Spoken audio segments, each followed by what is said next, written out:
दोस्तों इस समय मैं चित्तौड़गढ़ जंक्शन पर हूँ, जैसा कि आप देख पा रहे होंगे। दोस्तों तो अभी विगत कुछ दिनों से जो है मैं चित्तौड़गढ़ में ही था और हमने इसके फोर्ट के विषय में आपको बताया, तमाम ब्लॉग के ज़रिए बताया। दोस्तों तो हमने आपको महाराणा कुंभा का महल दिखाया, रानी पद्मिनी जी का महल दिखाया, महाराणा रावल रतन सिंह का महल दिखाया और साथ ही साथ हमने म्यूज़ियम को दिखाया। ये देखिए दोस्तों, अब हम यहाँ से टिकट निकाल रहे हैं, हमारे अनुज रामदयाल चौहान जी हैं और यहाँ से टिकट निकाल रहे हैं। दोस्तों तो हम अभी जो है शौर्य भूमि पर हैं, जो कि चित्तौड़गढ़ की भूमि है और यहाँ से दोस्तों हम सीधी ऐतिहासिक धरती पर जाने वाले हैं। जी हाँ दोस्तों, आप टिकट में देख पा रहे होंगे, हम अजमेर की बात कर रहे हैं। तो शौर्य भूमि से ऐतिहासिक भूमि की ओर अग्रसर हो रहे हैं दोस्तों हम। तो ये देखिए, यहाँ पर हम स्टेशन पर आ चुके हैं। तो दोस्तों समदेश्वर मंदिर को हमने दिखाया, म्यूज़ियम दिखाया, कालिका मंदिर दिखाया। ये तमाम चीज़ें जो है हमने, जो चित्तौड़गढ़ फोर्ट के अंदर है, ये सारी की सारी चीज़ें हमने दिखाई दोस्तों अगर वो ब्लॉग आपने अभी तक नहीं देखे तो उन सभी के लिंक हम डिस्क्रिप्शन में दे रहे हैं, जाकर आपने ज़रूर देखिएगा। जो हमने part 1, part 2, part 3, part 4, part 5, part 6 करके बनाए हैं। दोस्तों अभी हम जो है अजमेर आ चुके हैं और अजमेर में ये धर्मशाला है, बहुत बड़ी धर्मशाला है, नामी धर्मशाला है। इसका नाम है लोढ़ा धर्मशाला। दोस्तों ये यहाँ पर आप देख रहे होंगे, ये देखिए लोढ़ा धर्मशाला। तो दोस्तों मैं यहाँ पर रुका हुआ हूँ और जैसा कि मैंने शुरुआत में कहा कि मैं शौर्य भूमि से अब ऐतिहासिक भूमि अजमेर में आ चुका हूँ। अब सभी लोगों का हमारे चैनल पर्यटन ब्लॉग विद अरविंद राजपूत में एक बार पुनः स्वागत करते हैं। दोस्तों तो अजमेर में आज मैं कहाँ जाने वाला हूँ ये आपको जल्दी ही पता चल जाएगा। और दोस्तों जो लोग भी इस चैनल से पहली बार जुड़ रहे हैं उनसे मैं हाथ जोड़ के निवेदन करता हूँ, विनम्र निवेदन करता हूँ कि इस चैनल को सब्सक्राइब कीजिए और इस परिवार का हिस्सा बनिए। दोस्तों तो कहाँ जाने वाला हूँ, उसका क्या इतिहास है, जैसा कि मैं हमेशा बताता ही रहता हूँ, वो आपको वीडियो के अंत तक पता चल ही जाएगा। तो दोस्तों वीडियो को अंत तक ज़रूर देखिएगा। दोस्तों ये देखिए मैं जा रहा हूँ। दोस्तों आप में से कई लोग जो हैं अजमेर को मोइनुद्दीन चिश्ती की दरगाह या पुष्कर के ब्रह्मा मंदिर के लिए जानते हैं। पर दोस्तों हमारा पहला कदम उस जगह पर पड़ा है जो अजमेर की धरती पर इतिहास का सबसे बड़ा और सबसे दर्दनाक निशान है। जी हाँ दोस्तों, ये देखिए मैं यहाँ से जा रहा हूँ और तमाम जो हमारे मुस्लिम भाई लोग भी हैं वो यहाँ से गुजर रहे हैं। ये उन्हीं की बस्ती एक तरह से, और उन्हीं का ही यहाँ पर कुछ है, स्मारक हैं और यहाँ पर लोग जा रहे हैं, काफ़ी भारी मात्रा में जा रहे हैं दोस्तों। तो दोस्तों आज हम एक ऐसी इमारत के सामने आपको ले जाने वाले हैं। ये देखिए यहाँ से इन रास्तों से होकर गुजर रहे हैं दोस्तों हम, ये देखिए, और काफ़ी भीड़ भाड़ वाला एरिया है यहाँ पर। तो इन्हीं रास्तों से हम जा रहे हैं दोस्तों और इतिहास की उस जगह पर जाने वाले हैं जो शायद आपने कई लोग तो गए भी होंगे लेकिन कई लोग नहीं भी गए, लेकिन उसका इतिहास कुछ का कुछ ही पता है। दोस्तों ये देखिए पहाड़ सा आपको नज़र आ रहा होगा, इस पहाड़ के उस तरफ जो है वहाँ पर पृथ्वीराज चौहान जी का किला है, उस पर हम जाएंगे। दोस्तों ये है 2.5 दिन का झोपड़ा, ये आप देख पा रहे होंगे। तो दोस्तों हम इसी झोपड़े की बात कर रहे हैं और यही एक ऐतिहासिक चीज़ है, उस पर हम जाने वाले हैं। ये देखिए तो हमारा ये जो हम कह रहे हैं कि पहला कदम हमारा यहीं पर पड़ा है, ये सामने जो आपको नज़र आ रहा है। दोस्तों अगर आप ऐतिहासिक दृष्टि से देखेंगे तो ये मंदिर दिखेगा। अभी आपको हम अंदर ले जाएंगे तो आपको ये बात साबित हो जाएगी कि मैं ये बात किस दावे के साथ कह रहा हूँ। दोस्तों हमने इस जो 2.5 दिन के झोपड़े के विषय में विस्तार से ब्लॉग बनाया है, अपने फर्स्ट क्लास नॉलेज नामक चैनल पर बनाया है और उसमें हमने तमाम आर्कियोलॉजिकल प्रमाण के साथ, जिसमें हम कहते हैं पुरातत्विक प्रमाण जो होते हैं, कई तो हमने अलेक्जेंडर कनिंघम जो पुरातत्व विभाग के जनक हैं उनके पुस्तक के आधार पर बनाया है और भी तमाम इतिहासकारों के आधार पर हमने बनाई है वो जो वीडियो बनाई है। दोस्तों अगर वो वीडियो आपने अभी तक नहीं देखी तो उसकी भी लिंक हम डिस्क्रिप्शन में दे रहे हैं, जाकर आप उसे ज़रूर देखिएगा। जो हमारा चैनल फर्स्ट क्लास नॉलेज है उसमें हम इस प्रकार के तमाम चीज़ें और भी बनाते रहते हैं। तो अगर आपने वो चैनल से नहीं जुड़े हैं तो आप उस चैनल से भी जुड़िएगा, आपको बहुत सारी चीज़ें वहाँ पर जानने को मिलेंगी। दोस्तों फिलहाल जो है हम इस 2.5 दिन के झोपड़े में आ चुके हैं और इसमें आपको उन सारी बारीक से बारीक चीज़ों को दिखाने वाले हैं जिससे आपको स्पष्ट हो जाएगा कि ये जो है 2.5 दिन का झोपड़ा ना होकर के एक मंदिर है। ठीक है दोस्तों, तो चलिए हम लोग अभी अग्रसर होते हैं, आगे की तरफ चलते हैं। दोस्तों ये देखिए, अभी हम ये जा रहे हैं, ये देखिए इस पे ये क्या क्या आपको नज़र आ रहा है, छोटे छोटे देवी देवताओं की मूर्तियाँ नज़र आ रही हैं दोस्तों। क्योंकि दुनिया के किसी भी मस्जिद में आपको हिंदू देवी देवताओं की मूर्तियाँ, स्वास्तिक के निशान आदि नहीं दिखेंगे दोस्तों। ये सिर्फ हम कह नहीं रहे हैं, बल्कि आर्कियोलॉजी के जनक अलेक्जेंडर कनिंघम ने भी लिखा है। इसे 25 से 30 मंदिरों को तोड़कर बनाया गया है दोस्तों। हमने जो फर्स्ट क्लास नॉलेज पर जो वीडियो बनाया है 2.5 दिन का जोपड़े का, उसका भी लिंक हम यहाँ पर दे देंगे। अगर आपने वो नहीं देखा तो उसका लिंक हम यहाँ से दे देंगे, आप जाकर ज़रूर देखिएगा।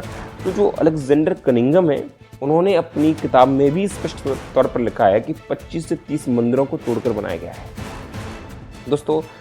और हरविलास शारदा जी जो हैं, वो यहीं अजमेर के रहने वाले थे और वो एक बहुत प्रसिद्ध इतिहासकार थे और न्यायाधीश भी थे। उनके भी अभिलेखों को हमने दोस्तों उसमें पढ़ा है, जो हमारी वीडियो की हमने बात की उसमें भी हमने इसको पढ़ा है दोस्तों। उन्होंने अपने अभिलेखों से स्पष्ट किया था, प्रमाणित किया था कि इसे सम्राट विग्रहराज चौहान ने, जो चतुर्थ है विग्रहराज चतुर्थ, उन्होंने सरस्वती महाविद्यालय से नाम से बनवाया था दोस्तों। मैं आप लोगों के स्पष्ट कर दूं और अवगत करा दूं कि हम एक उपन्यास कर रहे हैं विग्रहराज चौहान जी के विषय में, और इनके विषय में क्यों कर रहे हैं, जब ये उपन्यास आएगा तो आपको मालूम चलेगा कि इस उपन्यास में ऐसी क्या विशेषताएं हैं जिनके ऊपर ना तो कोई फिल्म बनी है, ना ही कोई सीरियल बना है, और ना ही कोई इनके ऊपर किताब लिखी गई है। तमाम राजा महाराजाओं पर किताबें लिखी गई, बट इनके ऊपर कुछ भी नहीं लिखा गया है। तो हम लोग इनके ऊपर उपन्यास कर रहे हैं और सारे के सारे जो फैक्ट्स हैं वो आर्कियोलॉजिकल प्रमाणों के आधार पर ही कर रहे हैं दोस्तों हम। तो वो जल्दी आपको इस वर्ष के अंत तक आपको देखने को मिल जाएगा। ईश्वर की कृपा रही, आप सभी लोगों की आशीर्वाद रहा तो ज़रूर वो इस साल तक आ जाएगा दोस्तों। ये देखिए आप यहाँ पर ये जो ऐसे लग रहे हैं, ये सारे जो उर्दू के शब्द जो है वो चिपकाए गए नजर आ रहे हैं दोस्तों। दूसरी बात करते हैं नींव का गौरव, कवि बांधव का संकल्प। इस कहानी को समझने के लिए हमें लगभग 850 साल पीछे जाना होगा, जब अजमेर पर चौहान वंश का राज था और उन शासकों में से एक ऐसा सम्राट था जिसने तलवार के साथ कलम की भी पूजा की दोस्तों। हम बात कर रहे हैं सम्राट विग्रहराज चतुर्थ की। इन्हें कवि बांधव भी कहा जाता था।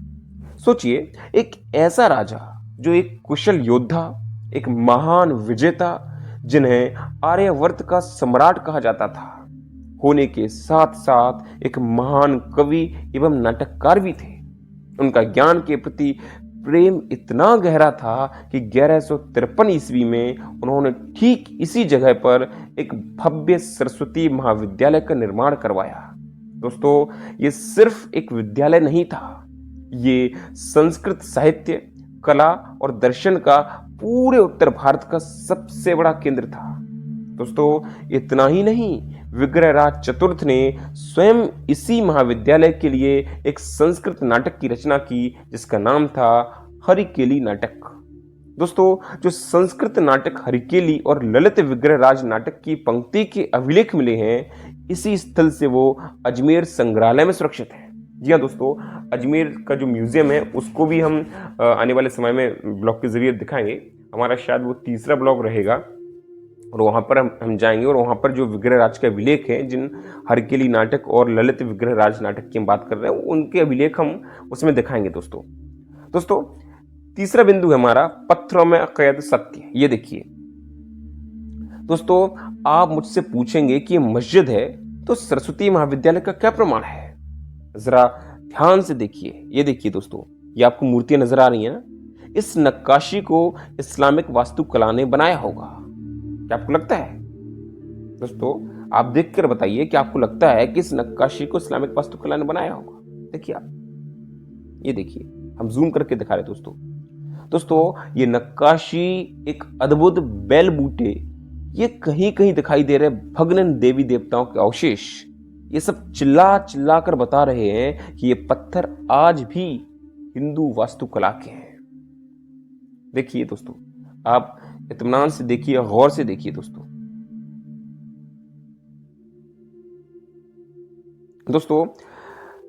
अब हम इसके त्रासदी की बात करें, हमारा अगला बिंदु त्रासदी कि 2.5 दिन में इतिहास का विध्वंस।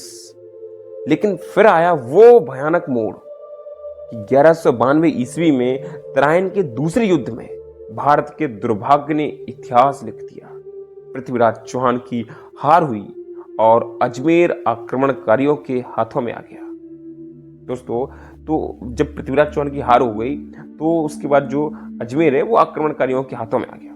इसका उल्लेख मोहम्मद गौरी के दरबारी कवि हसन निजामी के ताज उल मासिर में लिखा है कि उसने कैसे मंदिरों को तोड़कर मस्जिद में परिवर्तित किया। दोस्तों सोचिए, ज्ञान की इतनी विशाल इमारत को ये काम इतनी जल्दबाजी और बर्बरता से किया गया कि उन्होंने खंभों को तोड़ने मरोड़ने के बाद भी कुछ हिंदू निशानियां बची रहीं। उन्हें ज्ञान की परवाह नहीं थी, उन्हें सिर्फ अपनी विजय का झंडा गाड़ना था। दोस्तों ये देखिए, अब हम आपको उस स्वास्तिक के निशान को दिखाने वाले हैं। ये देखिए, यहाँ से हम आपको और करीब ले जाने की कोशिश करते हैं। ये देखिए, चारों का नज़ारा फिलहाल हम आपको दिखा देते हैं। ये देखिए हम और पास ले जाते हैं। फिलहाल हम आपको यहाँ से इस खिड़की से जो है बाहर का नज़ारा दिखा रहे हैं। देखिए दोस्तों, ये पहाड़ से नज़र आ रहा है ना दोस्तों, यहाँ पर हम जाएंगे। यहाँ पर किला है पृथ्वीराज चौहान का। ये देखिए, हम जिस स्वास्तिक के निशान की बात कर रहे हैं दोस्तों, ये है वो स्वास्तिक का निशान। दोस्तों ये निशान एक मंदिर, एक विद्यापीठ की निशानी है, ना कि किसी नई बनाई गई मस्जिद की। दोस्तों आक्रमणकारियों ने जल्दीबाजी में इन खंभों को तोड़ दिया, लेकिन इस सच्चाई को पूरी तरह मिटा नहीं पाए। ये खंबे आज भी हमें उस सरस्वती मंदिर की कहानी सुना रहे हैं। ये देखिए दोस्तों, इन उर्दू के शब्दों की बात कर रहे हैं। क्या आपको ये नहीं लगते हैं कि ये चिपकाए गए हैं? ये देखिए, आप गौर से देखिए, क्या ये लगते हैं कि ये किसी ने बनवाए गए होंगे? ये अलग से चिपकाए गए नजर आ रहे हैं दोस्तों। इन्हें आप इत्मीनान से आप जब शायद निकालने की कोशिश करें तो निकल भी सकते हैं। ये बाद में चिपकाए गए हैं दोस्तों, ये शुरुआत में नहीं थे। दोस्तों तो अजमेर का ये 2.5 दिन का झोपड़ा, अगर हम इसके इतिहास को याद रखने की बात करें तो ये अजमेर का 2.5 दिन का झोपड़ा सिर्फ एक दर्शनीय स्थल नहीं है, ये एक जीता जागता म्यूजियम है जो हमें याद दिलाता है कि हमारा इतिहास कितना शानदार रहा है और इस पर कितने गहरे घाव दिए गए हैं। ये इमारत सम्राट विग्रहराज चतुर्थ के ज्ञान प्रेम और बाद में हुई बर्बरता का एक मौन गवाह है। दोस्तों हम उम्मीद करते हैं कि ये रिसर्च पूर्ण वीडियो आपको इतिहास की सच्चाई समझने में मदद करेगा। अगर आपको हमारी ये मेहनत पसंद आई हो दोस्तों तो इसे लाइक ज़रूर करें दोस्तों। और अगर आप ऐसे ही ज्ञानवर्धक वीडियो और भी देखना चाहते हैं तो हमारे इस चैनल को सब्सक्राइब करें और छोटी सी जो बेल आइकन है, उस जो घंटी है, उसको ज़रूर दबाएं, क्योंकि बहुत सारे लोग हमसे कहते हैं कि अरविंद भाई आपके वीडियो के जो नोटिफिकेशन है वो हमें मिलता ही नहीं है और आपका वीडियो कब आता है, नहीं आता है। क्योंकि दोस्तों अभी हमारा परिवार उतना बड़ा नहीं हुआ है, तो आप लोग जितने ज़्यादा से ज़्यादा लोग जुड़ेंगे तो उतना ही परिवार हमारा बड़ा होगा। तो आपको करना क्या है, उस छोटी सी घंटी को प्रेस करना है, ठीक है दोस्तों। और अगर आप चाहते हैं कि हम इस प्रकार की वीडियो और भी लेकर आते रहें तो आप हमें प्यार दीजिए। जिस प्रकार से आप अभी हमारे दोनों चैनलों से जुड़े हुए हैं तो परिवार को बढ़ाएंगे दोस्तों, तो हम इस प्रकार के और भी वीडियो लेकर आएंगे और भी तमाम जगहों पर जाएंगे जहां पर शायद आप नहीं जा पा रहे हैं, तो हमारे वीडियो के जरिए आप ज़रूर पहुंच पाएंगे दोस्तों, ठीक है दोस्तों। तो आपको करना क्या है, हमें सपोर्ट करना है दोस्तों, और मिलते हैं आपसे अगले ऐतिहासिक सफर में। तब तक के लिए बहुत बहुत धन्यवाद दोस्तों।